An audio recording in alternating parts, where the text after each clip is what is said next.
Είμαι ο Γρηγόρης Χρυσικός, είμαι 28 προς 29 χρονών. Είμαι τετραπληγικός, δεν ξέρω αν φαίνεται, μισός Γερμανός και βαμμένος Παναθηναϊκός. Τα σημάδια που έχω, τα οποία δεν είναι και τόσο πολλά νομίζω για το project, προέρχονται από ένα πολύ όμορφο και ευχάριστο χειρουργείο που είχα πριν 7 χρόνια όταν έκανε και σπονδυλοδεσία. Παρόλο που αυτό που λέμε σαν σημάδια δεν φαίνονται και πάρα πολύ, αυτό που φαίνεται και δεν μπορώ να κρύψω και ιδιαίτερα και ούτε θέλω και να κρύψω είναι το αμαξίδιό μου και η τετραπληγία μου. Το θετικό σε αυτό είναι ότι πλέον έχω ανακαλύψει πόσα εμπόδια υπάρχουν που αποκλείουν όχι μόνο τα ανάπηρα άτομα αλλά και διάφορα άτομα από άλλες καταπιεσμένες κοινωνικές ομάδες. Το αρνητικό που έχω ανακαλύψει αφότου έγινα ανάπηρος είναι ότι υπάρχουν πάρα πολλά εμπόδια τα οποία αποκλείουν όχι μόνο τα ανάπηρα άτομα αλλά και άλλα άτομα από καταπιεσμένες κοινωνικές ομάδες. Τα εμπόδια τα οποία αντιμετωπίζω όχι μόνο εγώ αλλά και άλλα άτομα σαν και εμένα μπορούμε να πούμε ότι χωρίζονται σε κοινωνικά και αρχιτεκτονικά. Τα αρχιτεκτονικά είναι αυτά τα εύκολα τα οποία βλέπουμε γύρω μας. Αυτό που λέμε οι ράμπες, τα σασέρ, οι χαλασμένοι δρόμοι, οι λακκούβες και όλα τα σχετικά οι ράμπες και τα σκαλιά. Από εκεί και πέρα υπάρχουν και τα κοινωνικά, τα οποία είναι όλες αυτές οι αντιλήψεις τις οποίες αντιμετωπίζω κάθε μέρα, τα οποία μπορεί να είναι ένα βλέμμα λύπησης, μπορεί να είναι ένας εργοδότης ο οποίος θεωρεί ότι δεν είμαι το ίδιο ικανός για δουλειά, μπορεί να είναι ότι πρέπει να πάρω 750 τηλέφωνα για να κλείσω ένα εισιτήριο στο σινεμά και όλες αυτές οι μικρές λεπτομέρειες και διαδικασίες οι οποίες κάνουν την καθημερινότητά μου λίγο πιο δύσκολη. Θεωρώ ότι έχω ένα προνόμιο, εισαγωγικά προνόμιο, ότι ταιριάζω αρκετά στο πρότυπο, δηλαδή είμαι ένας λευκός straight άντρας. Οπότε, παρόλο που είμαι τετραπληγικός και σε αμαξίδιο, ακόμα κάνω τικ σε αρκετά από τα κουτάκια τα οποία ταιριάζουν με το πρότυπο που υπάρχει στην κοινωνία. Παρ' όλα αυτά, σίγουρα το αμαξίδιο τραβάει βλέμματα. Το ότι είμαι ανάπηρος συχνά κάνει τους άλλους να νομίζουν ότι μπορεί να μην έχω ερωτική ζωή ή ότι είμαι πάντα κλεισμένο σπίτι, ότι δεν έχω κοινωνική ζωή. Θα εστίαζε πολύ στο κομμάτι ότι μειώνουν την ερωτική μου διάσταση σαν άτομο. Ενώ θεωρώ τον εαυτό μου ότι είμαι ένας άνθρωπος ο οποίος είναι αρκετά καυστικός και έχει και χιούμορ και είναι και τιμόλογος. Όσες φορές έχω αντιμετωπίσει κάποιο περιστατικό το οποίο δείχνει ότι κρίνομαι διαφορετικά από τον κόσμο, δεν θα ότι παγώνω, ότι δεν έχω κάποια όμορφη και χιουμοριστική ή έξυπνη απάντηση να δώσω. Το οποίο το μετανιώνω λίγο μετά, γιατί σκέφτομαι όλες τις απαντήσεις που θα μπορούσα να είχα δώσει. Ένα χαρακτηριστικό παράδειγμα είναι όταν πήγαινα μια φορά.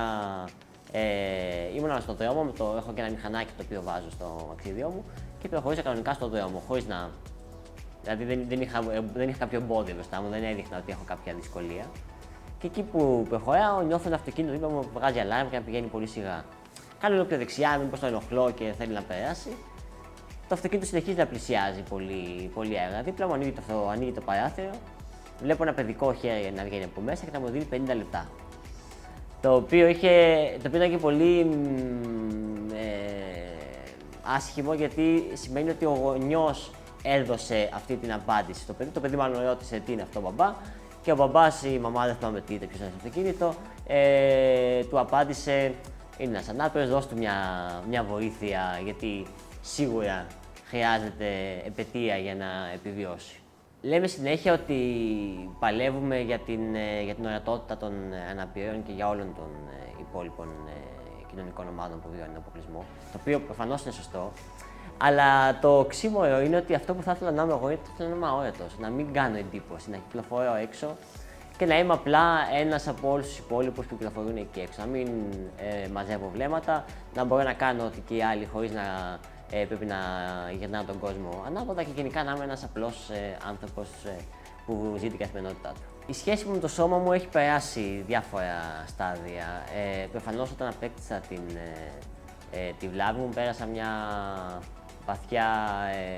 ένα βαθύ στάδιο άρνησης. Που το χαρακτηρίζει η φράση «δεν θέλω να γίνω έτσι». Το οποίο προφανώς τώρα που το λέω ψιλοτρέπομαι κιόλας που το λέω, αλλά δυστυχώς βάσει των αντιλήψεων που έχω εγκλάβει από την κοινωνία που ζω, είναι αρκετά φυσιολογικό να σκεφτώ κάπως έτσι. Αυτό που με βοήθησε πάρα πολύ να το ξεπεράσω αυτή την αντίληψη είναι το γεγονός ότι κατάλαβα ότι τα εμπόδια είναι αυτά που με αποκλείουν και όχι το σώμα μου. Οπότε σταμάτησα να μπαίνω σε μια έτσι, αέναη μάχη με το σώμα μου και να ασχοληθώ περισσότερα με τα υπόλοιπα γύρω μου τα οποία με δυσκολεύουν. Προφανώς έχω και εγώ τις ανασφάλειές μου, θέλω να είμαι λίγο πιο γυμνασμένος ίσως, να έχω πιο πολλά κιλά, να φαίνονται τα κοκαλά μου, να μην σκύβω τόσο πολύ. Γενικά έχω εγώ κάθε ανασφάλεια που μπορεί να έχει ένας άνθρωπος, αλλά προσπαθώ να το αντιμετωπίσω τρώγοντας. Η συμβουλή που θα έδινα σε κάποιον που ίσως νιώθει ότι το σώμα του δεν είναι αυτό που θα ήθελε, που προφανώς δικαίωμά του είναι, δηλαδή δεν θέλω να είμαι ο τύπος που πάντα έχει αυτή την άποψη, να πετάει και να έχει γνώμη για το σώμα του άλλου, είναι ότι το σώμα σου μπορεί απλά να μην ταιριάζει σε ένα πρότυπο κοινωνικό, το οποίο κοινωνικό πρότυπο είναι σε τεράστιο βαθμό κατασκευασμένο. Οπότε ήταν απλά να μην προσπαθεί ο ίδιος, η ίδια ή το ίδιο να ενταχθεί σε ένα πρότυπο και να κατανοήσει ότι οι περιορισμοί που μπορεί να βιώνει ή οι αντιλήψεις που μπορεί να αντιμετωπίζει δεν είναι δικιά του ευθύνη, δεν είναι ευθύνη του σώματός τους, αλλά ευθύνη των κοινωνικών αντιλήψεων. Νομίζω έχω αναφέρει ήδη πολλές φορές την λέξη βλάβη και μπορεί κάποιος που ακούει αυτό το βίντεο ή το βλέπει μέσω των υποτίτλων να νομίζει ότι μιλάει κάποιο αυτοκίνητο. Αλλά αυτό που θέλω να διαχωρίσω μιλώντας για βλάβη και για αναπηρία, είναι ότι καταρχάς η βλάβη είναι το σωματικό χαρακτηριστικό που έχω ή το νοητικό σε κάποια άλλη περίπτωση. Στη δικιά μου περίπτωση είναι η τετραπληγία, θα μπορούσε να είναι μια μειωμένη όραση, κόφωση, κάποια νοητική βλάβη, ένα ακροτηριασμένο πόδι κτλ.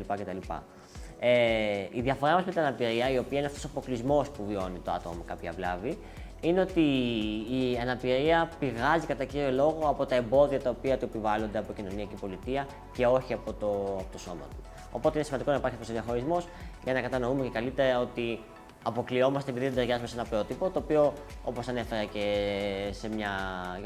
και πριν, είναι και πολύ ανεκοφυσικό για το ίδιο το άτομο να το συνειδητοποιήσει.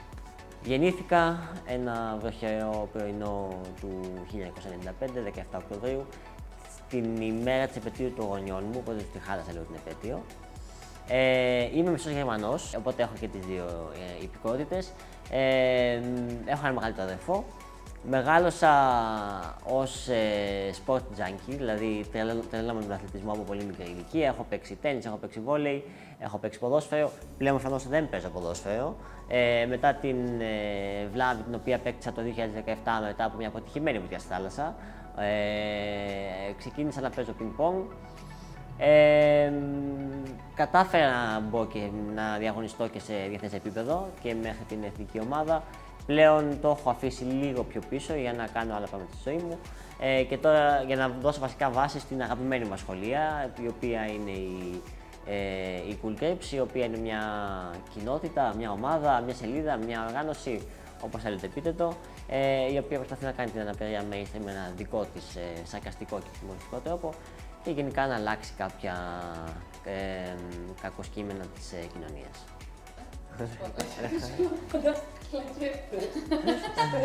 Μαλάκα, έτσι ηλίθεια. Φρακέτα πώς θα κάνω, δεν έχω τέτοιο. Τα εμπόδια που πάμε πάλι. Τα αντιμετωπίζω. Δεν με έχεις προετοιμάσει κατάλληλα.